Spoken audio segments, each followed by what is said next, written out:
semuanya, kembali lagi bersama saya Amalia Ratri, presenter konseling perikanan. Seperti biasa, saya akan menyampaikan berita pilihan bulan ini, tetap stay tune di Highlight News.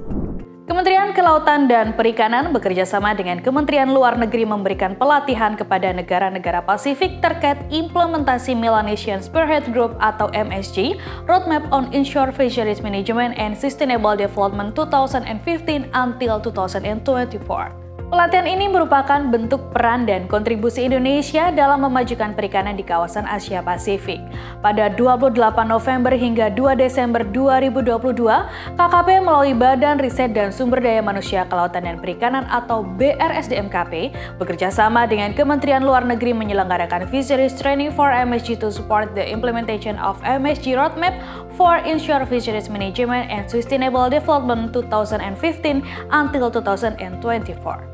Pelatihan ini diselenggarakan di Balai Pelatihan dan Penyuluhan Perikanan Ambon dengan diikuti dari 4 negara meliputi Fiji, Papua Nugini, Kepulauan Solomon, dan Vanuatu. Dalam sambutan Kepala BRSDMKP Inyuman Radiarta yang disampaikan oleh Kepala Pusat Pelatihan dan Penyuluhan Kelautan dan Perikanan, Lili Aprilia Pregiwati menyampaikan, kegiatan ini diselenggarakan sebagai panduan berorientasi aksi untuk negara anggota MSG. Lili mengharapkan para peserta dapat belajar menerapkan mekanisme yang efektif untuk pengelolaan, pemeliharaan, dan pemulihan stok perikanan darat guna mengoptimalkan nilai ekonomi jangka panjang dan keberlanjutan ekologi sebagai tambahan pendapatan alternatif. Sementara itu, Direktur Pasifik dan Oceania Kementerian Luar Negeri Adi Zulfat mengatakan, Indonesia terus mengoptimalkan perannya sebagai associate member melalui berbagai inisiatif yang semakin selaras dengan kerangka kerjasama MSG. Kerjasama pelatihan di sektor kelautan dan perikanan antara KKP dan Kementerian Luar Negeri bukan pertama kalinya dilaksanakan. Pelatihan tersebut telah terselenggara sejak tahun 2009 dalam kerangka kerjasama Selatan dan Triangular atau KSST bagi negara selatan termasuk MSG. Sebagai informasi, KKP melalui BRSDMKP juga turut menggelar pelatihan peningkatan kapasitas penyuluh, nelayan, pengolah ikan, dan pengurus koperasi di Sentra Kelautan dan Perikanan Terpadu atau SKPT di Kabupaten Biak Numfor, Provinsi Papua pada 5 hingga 10 Desember 2022. Pelatihan ini merupakan bentuk komitmen KKP dalam menumbuhkan sektor kelautan dan perikanan di wilayah Indonesia, termasuk pulau-pulau terluar dan kawasan perbatasan. Selain itu, pelatihan ini juga sebagai lanjutan dari hibah yang diberikan oleh Japan International Cooperation Agency atau JICA yang sebelumnya dilakukan pembangunan SKPT di 5 lokasi meliputi Biak, Saum Laki, Moa, Natuna, dan Morotai. Pelatihan ini terselenggara dengan difasilitasi oleh BPPP Ambon yang diikuti sebanyak 30 peserta dari penyuluh perikanan, pengolah ikan, serta pengurus koperasi. KKP terus berinovasi dalam pemanfaatan sumber daya kelautan dan perikanan melalui pengembangan kompetensi sumber daya manusia. Langkah tersebut sebagai upaya KKP dalam mewujudkan program-program prioritas berkonsep ekonomi biru serta pembangunan nasional. Untuk mewujudkannya, KKP melalui BRSDMKP menggelar beragam pelatihan kaji terap dengan difasilitasi oleh unit pelaksana teknis di bawah Pusat Pelatihan dan Penyuluhan Kelautan dan Perikanan. Kegiatan kaji terap ini meliputi pembuatan Ocean Bar Tree Medan yang dikembangkan oleh BPPP Medan. Selain itu, BPPP Bitung turut mengembangkan pengolahan hasil perikanan berupa melakukan substitusi rumput laut dengan produk kelapa pada olahan clapper tart, serta membuat kapal berbahan fiberglass.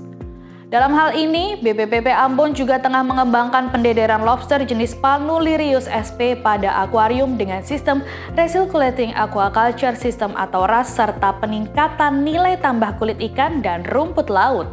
Kegiatan kaji terap ini diikuti para widya iswara atau instruktur, penyuluh perikanan, hingga masyarakat perikanan. Inovasi kaji terap kelautan dan perikanan merupakan metode pelatihan dan penyuluhan untuk melakukan demonstrasi cara atau hasil teknologi kelautan dan perikanan yang inovatif guna memperlihatkan secara nyata tentang pembinaan dan cara atau hasil penerapan teknologi kelautan dan perikanan di lapangan, sehingga dapat diterima oleh pelaku utama dan pelaku usaha perikanan. BRSDMKP berperan mengembangkan SDM melalui pelatihan yang berkelanjutan. Hal tersebut sebagai upaya dalam mendukung terwujudnya program-program prioritas KKP yang ditargetkan pada tahun 2021 hingga 2024, utamanya program berkonsep ekonomi biru.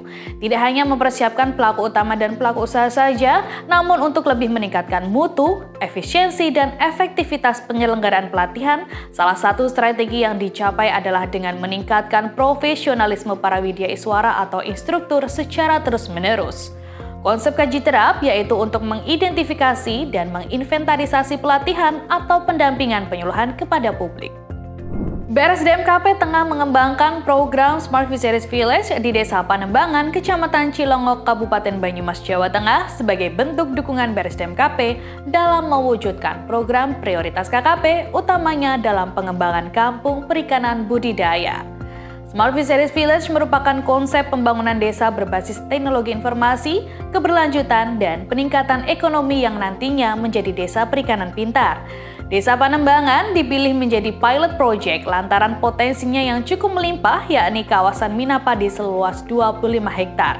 Terwujudnya Desa Panembangan sebagai Smart Fisheries Village tak lepas dari peran penyuluh perikanan yang selalu mendampingi para pelaku utama dan pelaku usaha perikanan. Saat ini, SFV Panembangan tidak hanya kawasan Minapadi saja, melainkan mulai berkembang menjadi Mina Hortikultura bernama Smart Agromina.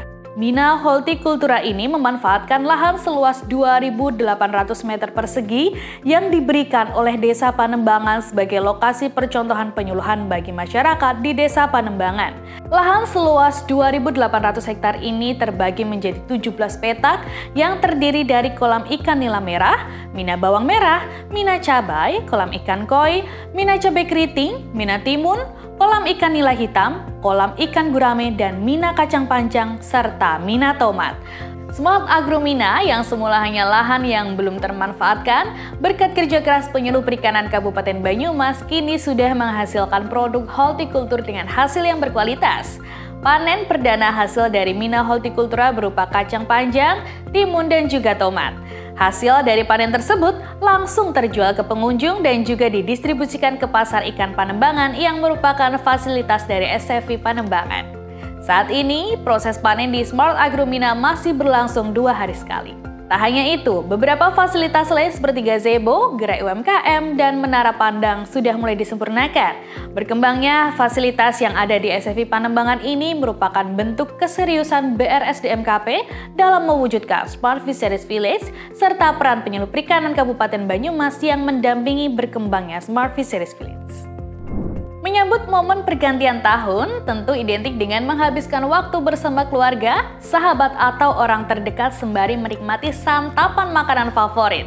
Kebanyakan orang biasanya menyantap beragam olahan berbahan baku daging merah. Namun siapa sangka jika ikan konsumsi pun juga dapat diolah menjadi beragam menu makanan. Kementerian Kelautan dan Perikanan melalui BRSDMKP dalam menyambut Tahun Baru 2023 menggelar beragam pelatihan olahan produk perikanan yang dapat menjadi menu alternatif dalam menyambut Tahun Baru 2023. Difasilitasi oleh Balai Pelatihan dan Penyuluhan Perikanan Ambon pada 19 Desember 2022, KKP melalui BRSDMKP menggelar kegiatan pelatihan pembuatan skotel tuna asap yang diikuti sebanyak 234 peserta dari 30 provinsi di Indonesia. Kegiatan ini merupakan upaya BRSDMKP dalam memanfaatkan potensi kelautan dan perikanan dari hulu hingga hilir di Provinsi Maluku sebagai lumbung ikan nasional. Sementara itu, BRSDMKP juga turut menggelar kegiatan pelatihan pembuatan mikres dan saole atau saus berbahan dasar dari ikan lele yang difasilitasi oleh BPPP Tegal pada 8 Desember 2022 dengan diikuti sebanyak 477 peserta dari 32 provinsi di Indonesia secara online. Mikres merupakan mie kering yang terbuat dari campuran tepung dan ikan segar dan diolah dengan metode mengeringkan mie mentah yang dijemur atau di oven pada suhu kurang lebih 50 derajat Celcius, sehingga memiliki daya simpan yang cukup lama. Sementara itu, untuk saus lele ini dibuat dengan sistem zero waste atau bahan baku tidak ada yang terbuang. Saus lele ini dapat dinikmati dengan dicocol sembari menyantap olahan lain. Tidak hanya itu, BPPP Tegal pun juga turut memfasilitasi kegiatan pelatihan pembuatan olahan ikan di Kabupaten Cianjur, Provinsi Jawa Barat pada 2 hingga 3 Desember 2022. Kegiatan pelatihan diikuti sebanyak 100 peserta yang terbagi menjadi 2 lokasi. 50 peserta berada di Desa Ciherang dan 50 peserta lain berada di Desa Cijedil, Kecamatan Cugenang. Pelatihan ini selain untuk memanfaatkan potensi perikanan Kabupaten Cianjur yang cukup melimpah, juga sebagai upaya BRSDMKP dalam mendukung terwujudnya program prioritas KKP, serta meningkatkan kompetensi masyarakat Kabupaten Cianjur pasca terjadinya gempa bumi Cianjur lalu. Para peserta pelatihan dibekali beberapa materi olahan makanan seperti dimsum ikan, otak-otak ikan, bakso ikan, dan kaki naga. Beberapa olahan tersebut bisa menjadi alternatif Anda dalam memilih menu untuk menyambut tahun baru 2023. Nah, itu dia Minamania, highlight news yang telah dirangkum oleh tim konseling perikanan. Kami tim konseling perikanan mengucapkan selamat tahun baru 2023. Nantikan informasi menarik tentang kelautan dan perikanan lainnya. Jangan lupa untuk selalu like, comment, share, subscribe, dan nyalakan tombol notifikasinya. Sampai jumpa.